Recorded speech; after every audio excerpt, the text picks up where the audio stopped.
وأفتى فقهاء الصومال الله يجزاهم خير من 80 سنة أرسلوا لنا زكاتهم، الله يجزاهم خير.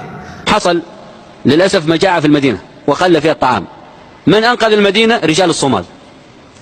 ووصلتني قائمة بأسماء المتبرعين بالذهب من الصومال لأهالي المدينة، ومكتوب تبرعات إخواننا التجار. مسألة حياة أو موت الآن، ومات الكثيرون من الجوع الآن.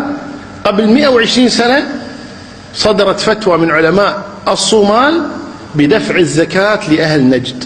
فأجاب علماء الصومال: نعم، إن إخوانكم محتاجين وأنتم لديكم الفضلة ولا يوجد لديكم الفقير والمحتاج، فأخرجوا زكاتكم في إخوانكم في الجزيرة.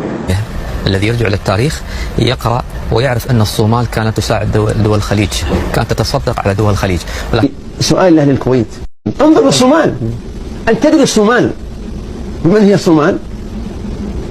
كان الأرزاق والدعم